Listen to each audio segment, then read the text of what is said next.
Hey, we're going to be creating a behavior support plan or a BSP for the very first time.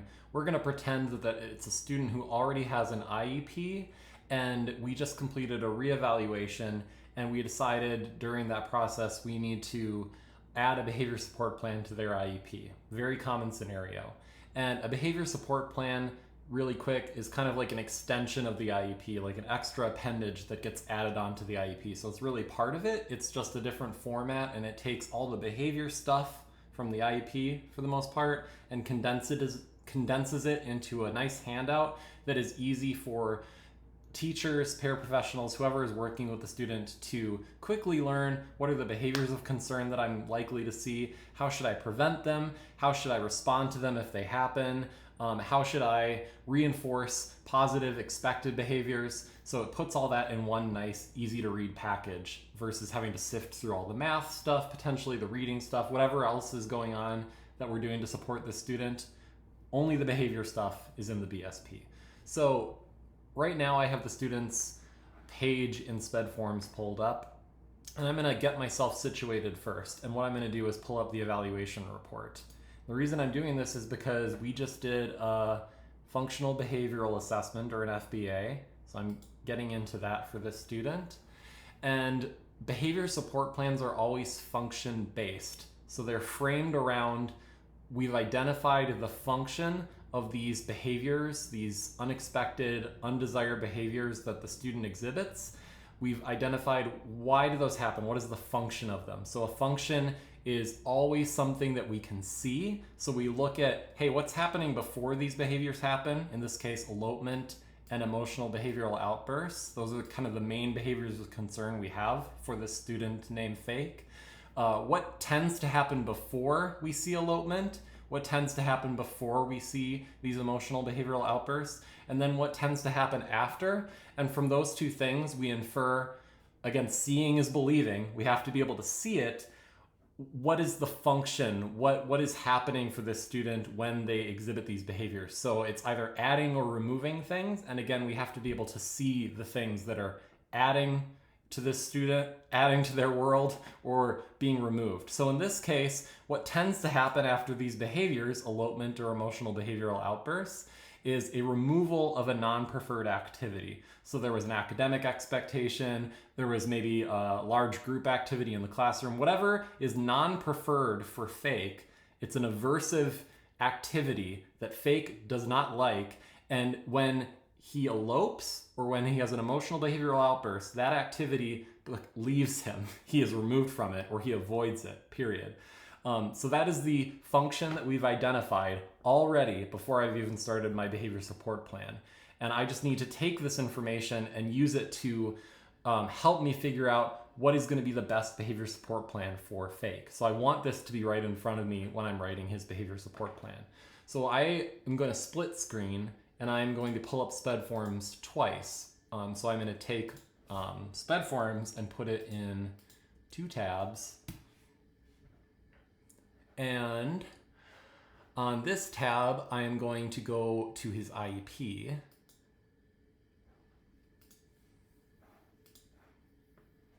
All right, let's get down to service plan. Let's click on IEP. So I'm going to take this and put it on the right side of my screen. And I'm going to take his evaluation and FBA and put it on the left side of my screen. Now I am situated and I want to find my behavior support plan. And from the IEP screen, you can see it down here. Let's click it. And there's 3 sections to this behavior support plan form in SpEd Forms. The first one is the behaviors, and it's asking us what are the main behaviors of concern that we have, what do they look like, et cetera, et cetera. We're gonna get to that in just a second. The second section is the strategies for preventing the unexpected behavior, for reinforcing the positive expected behavior, et cetera. Restrictive procedures, if that applies, and we'll get to that. And then the review process. So that's kind of like the meat and potatoes. And then this fidelity check, we'll get to that last, but you don't have to worry about that because it's going to automatically create itself based on what you type in these 2 parts. So that's nice, saves us time.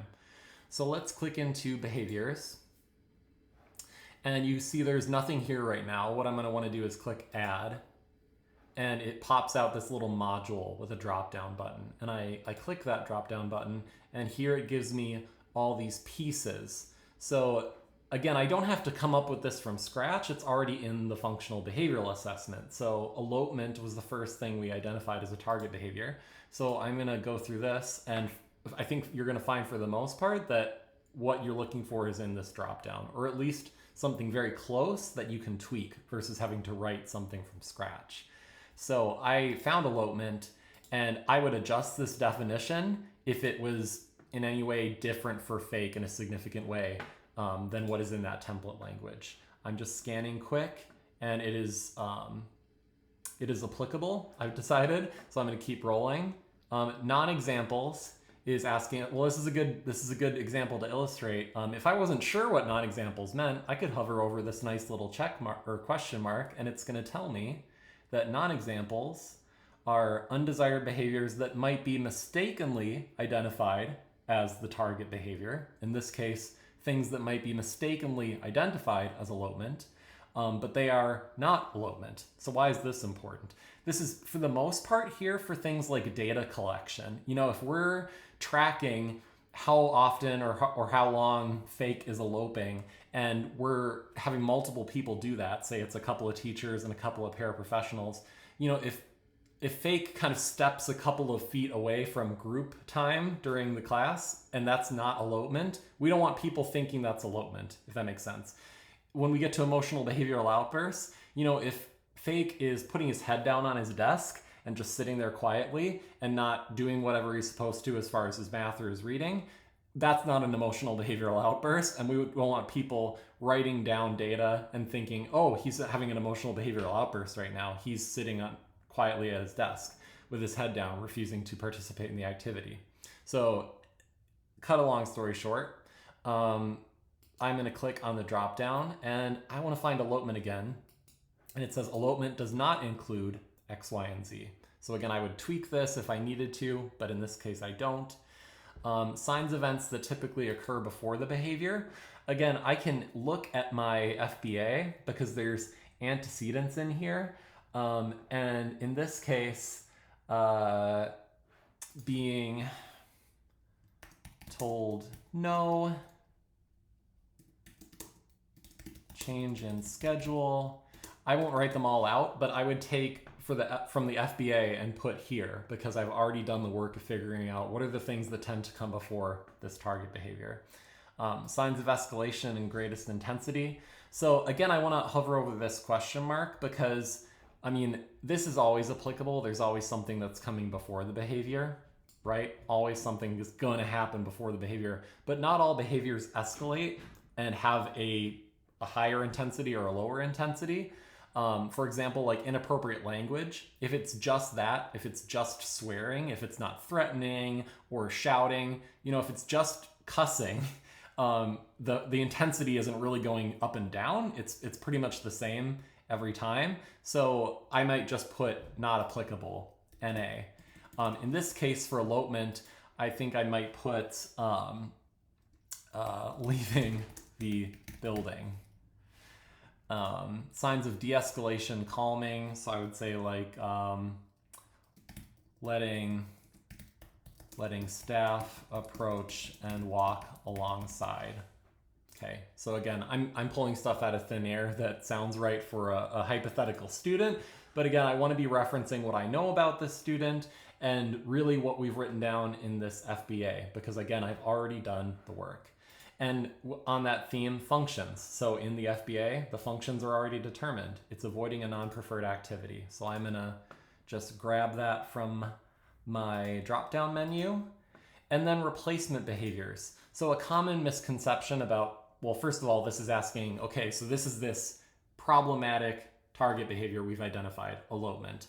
What are we going to replace it with? What is going to get fake the same thing? And then what desirable behaviors do we want fake to be working on, maybe more long term? So as far as what is going to get fake the same function, I'm going to look for something about breaks, because we've identified fake is doing this because it allows him to avoid or escape non-preferred activities. So I want something that is going to fulfill that function for fake. So I am going to look for, do we have requesting a break in here?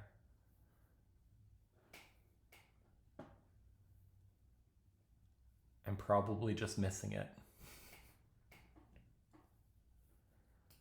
Making a request appropriately for a break.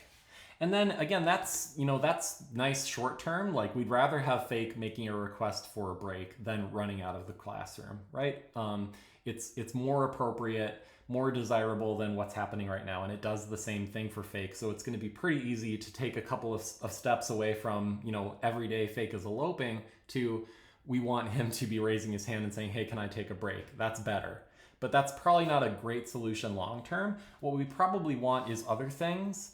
For example, using a growth mindset showing persistence. So these activities might be not preferred for fake because they're really difficult. So he encounters a math problem that he doesn't know how to solve, boom, elopement. So we also want to work on that using a growth mindset showing persistence.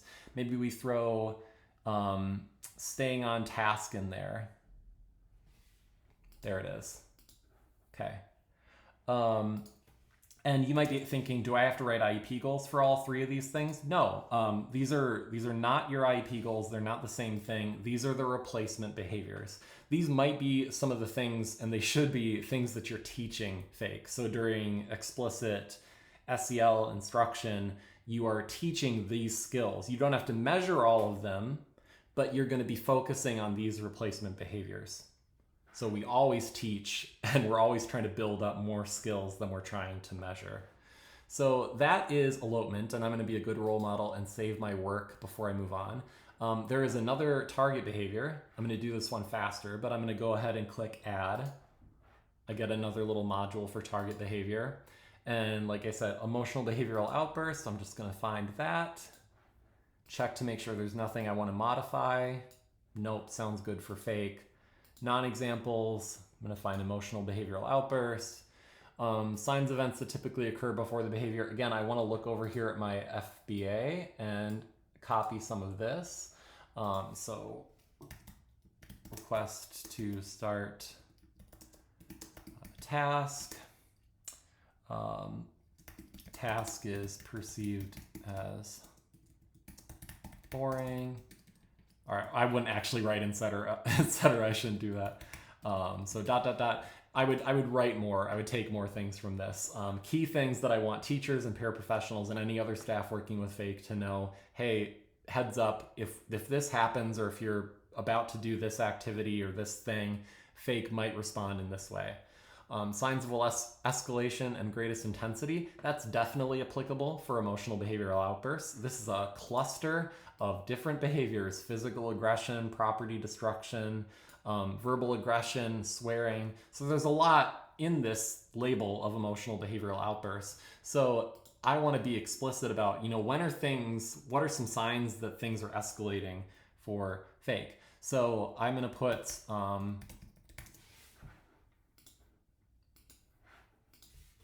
picking up items to throw, calling people jerks. I don't think that's what fake might actually say, but I'm gonna give an example. So some little signs that people can look out for. Hey, if these things happen, it's looking like the storm is growing. Signs of de-escalation, calming. So walking side by side with staff to the resource space. Sitting against the wall.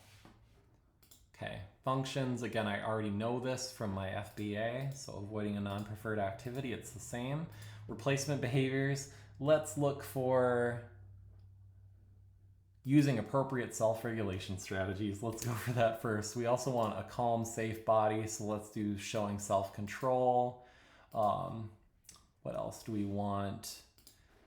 Staying on task, I think, again, because again, we're avoiding non-preferred activities when we're throwing these emotional behavioral outbursts. So we want that stamina to stay on task.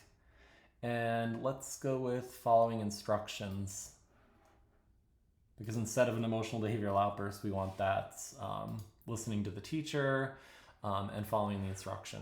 So I'm going to save, and I'm all done with my behaviors. And I'm going to go to the next section, and it's going to let me save again. So again, strategies. What I want to do here is get away from this evaluation, and I want to pull up his IEP, because I mentioned that Fake is a student who already has an IEP, and that's a common scenario for a student who is having a behavior support plan written for them. And I mentioned before that a behavior support plan is kind of like the one-stop shop, the handout that is easy to read for people working with the student, and it's all about their behavior. So Fake has some accommodations and modifications in his IEP already about behavior. And the first thing that I'm going to do is move them over to his BSP, because that's going to make life easier for everyone who works with Fake, and it's going to make life easier for me too, because when we're revising this thing, I don't have to revise the language in two places. The teachers, the paraprofessionals, they don't have to read the language in two places. So, less is more. So peer notes, I'm going to leave that in the IEP. Resource room during work time. This is about support for math and reading academic content. So I'm going to leave this here, not really behavior based. Worked examples in math class is staying in the IEP. Planner prompt around his organizational skills. I'm going to go ahead and leave that in the IEP because that's primarily academic, not super related to his target behaviors at least. Preventative reminders, so giving him a cue of what is expected before we transition to work time in this case. So I'm going to go ahead and copy that over, and this is preventative, so I'm going to put it under prevention strategies. And then I'm going to go ahead and remove it. And then avoid verbal, nonverbal triggers. So what this is getting at is when Fake is showing unexpected behavior, and when we're correcting Fake, avoid these things because they're going to make the situation more difficult. So that is a response strategy, because response strategies are when target behaviors, unexpected, undesired behaviors occur, responding in order to minimize severity. So that is what avoiding verbal, nonverbal triggers is all about. I'm going to put it here. And again, I'm going to remove it from the IEP. Is there anything else? Avoiding power struggles. I am also going to put that in the BSP. So I am going to click Add because I need another box for response strategies. And it gave me another box where I'm going to put this strategy. And then I'm going to remove it from the IEP. What I'm going to add to the IEP, as long as I have it up, I'm going to click Add Program Modifications and Supports, is saying that there is a BSP. So I'm going to scroll down, and under one of these final headings, stress management, social awareness, and decision making, there is behavior support plan. So in all school settings and during all activities, all school staff will implement the attached behavior support plan. So I just want that in his IEP so that people know to look to this behavior support plan, even though it is going to print with his IEP, which is really nice. I'm also going to go to the services page, scroll down to the bottom, and make sure I click behavior support plan. Following documents are attached. And that's going to do a number of things in the system, and it's just important that I check that box. So now that is done, and I'm going to divert my attention solely to the behavior support plan. And I'm going to scroll back up to prevention strategies, and there's probably a couple other things I want to add here. So I'm going to go ahead and add a box again.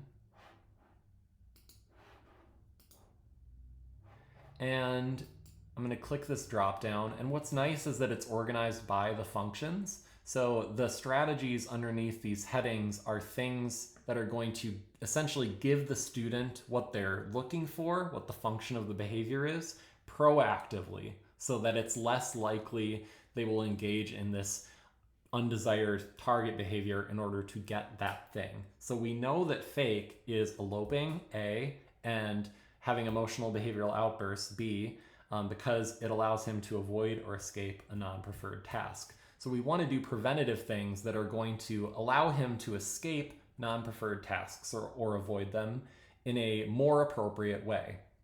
Or make the activities themselves more desirable to fake to make it less likely that he's going to want to avoid them. So I was talking while I was scrolling, avoiding a non-preferred activity. So now I found my little cluster of things I could pull from. And you can always add your own strategies, but this is making it easier as a starting point. So I'm going to go with chunking work. So taking a big task and putting it into smaller chunks. And what you want to look for is stuff you have to customize, of course. So in all subject areas, and let's talk about how much time is in the chunks.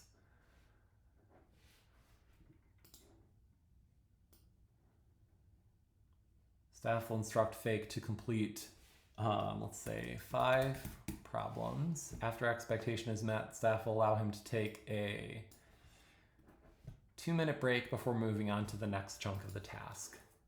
And I want another strategy box. I'm going to scroll back down to my section, avoiding a non-preferred activity. Let's see, provide choices. So when fake is being presented with instructional demands, etc., etc. I'm just reading over to make sure there's nothing I want to customize here. So you get the idea. That's as many prevention strategies as I'm going to put in this example video, but of course you could add more or less. I'm going to show you why I added 3 different boxes here instead of just putting it all into one box. If I click over, this is what I was talking about earlier, where it automatically is creating this fidelity check observation form for me. And if I had put all of these strategies into one of those boxes, they would now be in one of these rows, and it would be very messy. So it's just, again, easier on everybody to just add the new boxes for each strategy.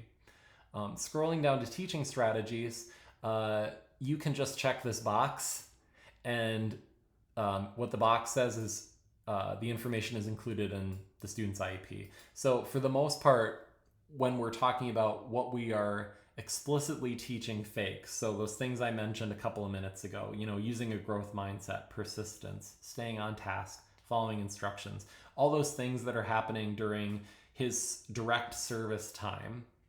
Often that's documented in the services grid in the IEP, in the least restrictive environment section of the IEP, and or the PLAFs of any goals that he has. So there's so much information already in the IEP that needs to stay in the IEP. We can't move services over here. We can't move the PLAF over here. So we don't need to duplicate it in 2 places. So that's why SpEd Forms built this box in there. And I'll just show you what happens when we click save. That box just disappears, and this is what is going to be on the actual BSP that's printed for parents, just saying the information is included in the IEP, and it's not duplicated here for that reason. So you could always put text under here if you had a compelling reason to. You could write text in that box, but for the most part, we're going to recommend check that box and move on. Reinforcement strategies. So I'm going to again just click my drop down. Behavior-specific praise is a very common one. So just being detailed or labeled with the behaviors I'm seeing when I'm praising fake. And I'm going to use that. And then I get to response strategies.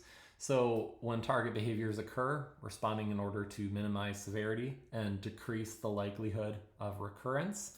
So when the target behaviors spring up or any unexpected, undesired behavior, what are the people around fake, the adults, supposed to do in order to keep it from getting big, to keep it from turning into a big situation, and make it less likely in the future that fake is going to have that response? So, those 2 things have to go together. If every time fake eloped, we just said, "Good for you, fake," and clapped our hands, that might minimize severity, because fake might be like, okay, well, I don't have to do math, I don't have to do reading, they're just letting me kind of chill out. That might make it less severe once, but it's making it more likely it's going to happen again, because fake got exactly what he was looking for. The function really worked for fake. So what we want to do is try and do both things, keep the situation small in the present moment, but also set ourselves and fake up for success in the future by kind of putting a barrier between fake and that function. So we don't want it to work for fake. So that's what these strategies are all about, and easier said than done, right? But that's what BSPs are for, is keeping us all on the same page.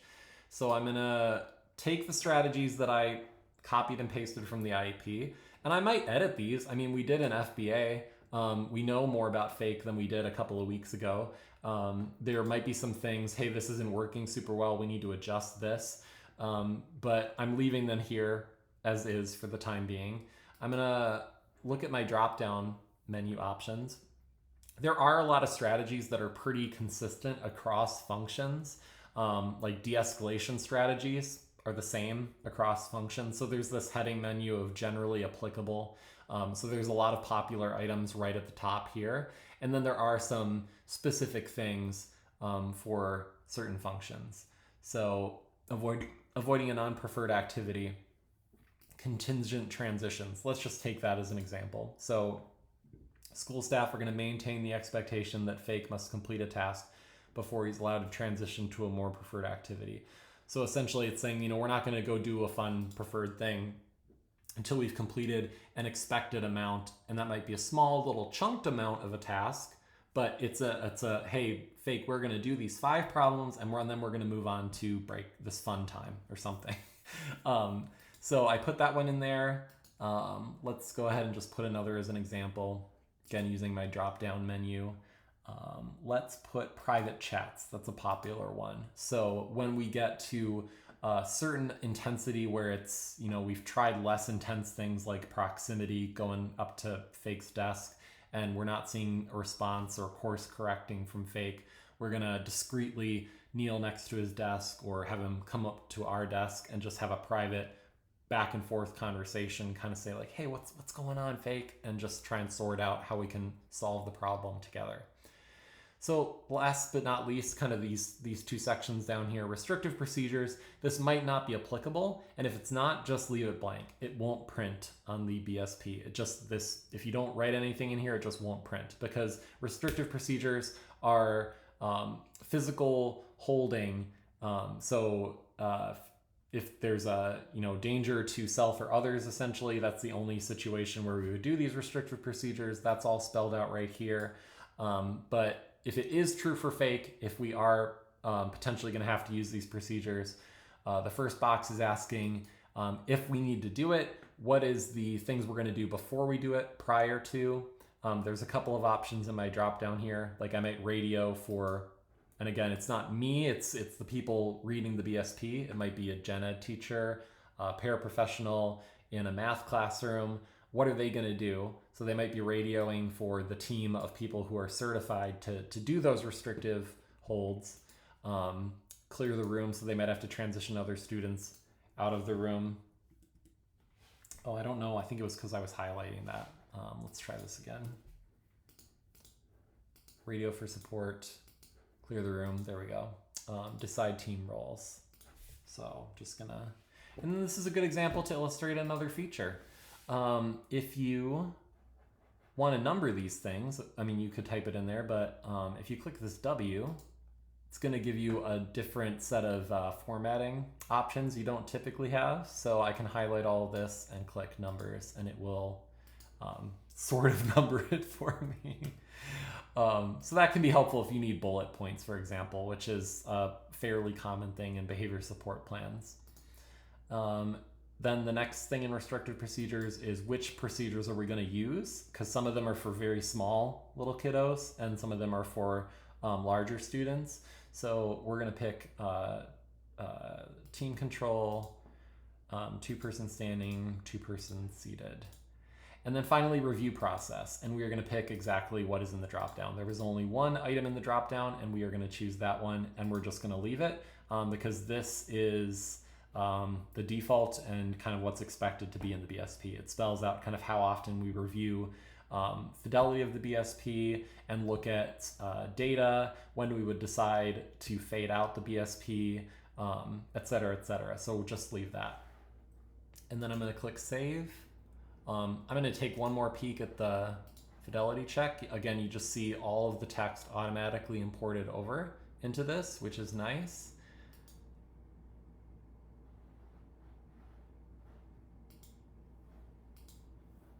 Yeah, and then it's all complete and I can print or finalize the whole thing. And that's it. Thanks so much.